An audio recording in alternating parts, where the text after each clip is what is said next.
ये सनातन का मतलब होता है कि सब में जो व्याप्त है और सनातन से ही एक वृक्ष जो जैसे होता है कल्प वृक्ष मान लो चाहे बट वृक्ष मान लो।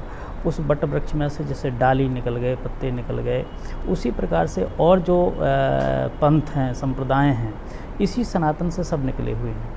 और हमारा सनातन का एक ध्येय है वसुदेव को कुटुम्बकम। पूरा विश्व मेरा है, मैं पूरे विश्व के हैं, पूरे विश्व को अपना कुटुंब मानता है, वह सनातन धर्म है। और सनातन धर्म में कहीं भी अराजकता या किसी प्रकार का किसी को वैमनस्यता या किसी को कष्ट देना ये तो बिल्कुल नहीं है। जो लोग जो है इस प्रकार की बातें कर रहे हैं, सनातन को ख़त्म करने की बात कर रहे हैं, तो कोई सनातन के बारे में जानना ही नहीं चाह रहे हैं, तो वो केवल कलुषित हैं और उनका जो बुद्धि है वो भ्रष्ट हो चुकी है। कहीं ना कहीं से वो प्रताड़ित हैं अपने मानसिकता से, जो सनातन को जान नहीं पा रहे, या उनको ये लग रहा है कि हम अब इस सनातन के माध्यम से सत्ता पर नहीं आ पाएंगे, सत्ता के लालच के चक्कर में। लेकिन सनातन एक विस्तारवादी मतलब संप्रदाय है, विस्तारवादी धर्म है। और इस सनातन में बड़े बड़े लोग जो है आए, बड़े बड़े ऋषि मुनि जिन्होंने अपने जीवन को निछावर कर दिया। हमारे यहाँ 18 पुराण, 6 शास्त्र, 4 वेद हैं, उनमें कहीं भी कटुता की बात नहीं कही गई, कहीं भी किसी प्रकार की किसी के प्रति जो है द्वेष की बात नहीं कही गई। जब को हृदय से गले से लगाने की बात कही गई, राम आए, उन्होंने जाति पाति को ख़त्म करने की बात कही, माता सबरी को जाकर के उनको सम्मान दिया, केवट को गले से लगाया। ये सब सारी चीज़ें भगवान राम जी ने किया। तो कहीं ना कहीं से जो लोग सनातन को ख़त्म करने की बात कर रहे हैं वो इस प्रकार की बातें कर रहे हैं। और ये संस्कृत संसद का मतलब यही है कि जो लोग भ्रमित लोग हैं, जो युवा भटक रहे हैं, उनको एक मार्ग मिले, इन संस्कृत संसद के माध्यम से जान सकें कि संस्कृति वास्तविकता में है क्या और कैसे हमको अपनी संस्कृति में रहना चाहिए, अपने सनातन में रहना चाहिए, हमको किस में सुख है, किससे हमको आनंदित महसूस होगा। इन सारी चीज़ों को लेकर के संस्कृत संसद का जो आगाज हो रहा है, ये दुनिया भरे के जो संत महापुरुष विद्वान सारे लोग एकत्रित हो रहे हैं। निश्चित रूप से आपको एक इसके माध्यम से अलग चीज़ मिलेगी और जो भटके हुए युवा हैं उनको भी एक रास्ता मिलेगी, एक मार्ग मिलेगा। तो कहीं ना कहीं से संस्कृति महान है और सनातन महान है।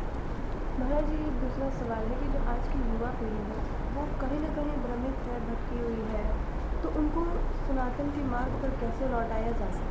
देखिए यही है कि जैसे ये आप देख रहे हैं संस्कृत संसद होने जा रहा है, ये एक माध्यम है, इसके माध्यम से युवाओं को बताया जा सकता है।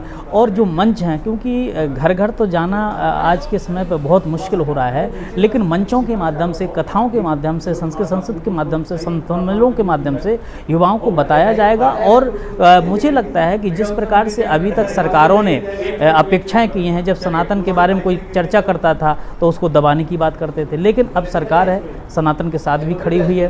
तो जिस प्रकार से हमारे शास्त्रों को पढ़ाया नहीं जाता है, स्कूलों में बताया नहीं जाता है, वही दूसरे धर्म के लोग अपने शास्त्रों को बाकायदा पढ़ा रहे हैं, तो लोग उसके प्रति कटता है। और हमारे शास्त्रों को जहाँ गीता है, रामायण है, भागवत जिस दिन पढ़ाने लग जाएंगे उस दिन पता चल जाएगा कितना महान ये जो है संस्कृति है, कितना महान ये धर्म है जो हमारा सनातन है। तो ऐसी स्थिति में आज गीता, भागवत और रामायण को जब पढ़ाना शुरू करेंगे, युवा समझेंगे, अपनी अपन जो है उलट करके वापस आ जाएंगे कि हम भटक रहे थे, हमको भटकाया जा रहा था। अब कुछ तथाकथित लोग हैं जो केवल अपनी रोटी सेंकने के चक्कर में हैं, राजनीति की रोटी चक्कर सेंकने, वो नाना प्रकार की बातें कर रहे हैं। लेकिन यहाँ पर बड़े बड़े ऋषि मुनि आए जिन्होंने अपना विस्तार किया। आज मठ मंदिरों के माध्यम से बड़े बड़े लोग, इस आताताई लोग आए, इसको मिटाने की चेष्टा की। लेकिन आज की डेट में भी हम दीपावली चैन से मना रहे, हम होली चैन से मना रहे, हम रक्षाबंधन चैन से, जितने हमारे त्यौहार, हम सारे त्यौहार कोई मिटा पाया क्या, कोई ख़त्म कर पाया क्या? तो ये सनातन संस्कृति को कोई ख़त्म नहीं कर सकता है। ये सनातन महान है। इसी के नीचे जो है लोग आए, जो सनातन को ख़त्म करने के लिए आए, वो ख़त्म होकर चले गए हैं। इसलिए अब युवाओं को भी समझना चाहिए, और मुझे लगता है ऐसे कार्यक्रमों में युवाओं को आगे आना चाहिए और समझना चाहिए बात को, तब जा कर के वो अपने भटके हुए मार्ग से सही करे पाएंगे। अच्छा महाराज जी, कट्टरता एक ऐसा टर्म है, एक ऐसा शब्द है कि हर जगह दिखा। जैसे अगर हिंदू धर्म और सनातन परंपरा की बात छोड़ी जाए तो और अन्य धर्म में कट्टरता बहुत ही ज़्यादा देखने को, जैसे अभी इसराइल और हमास में आ रहा था कि हमले हो रहे, इसराइल पलटवार कर रहा है, 4000 लोगों की मौत हो चुकी है लगभग। भारत में भी 900 साढ़े 900 लोगों को इवैक्यूएट किया गया है। तो एक कट्टरता जो देखी जाती है, क्या वह सनातन में होनी चाहिए, या फिर हम लोग ऐसे कहें कि हम लोग सभी को अपना रहे हैं, तो हमारा वही प्रकृति। नहीं, कट्टरता किसी भी चीज़ की मतलब दो प्रकार की चीज़ कट्टरता होती है। एक कट्टरता वो होती है कि हम दूसरे को काट दें, दूसरे को मार दें, दूसरे को ना बढ़ दे दें। एक कट्टरता वो होती है कि हम अपने धर्म पर कट्टर रहे हैं।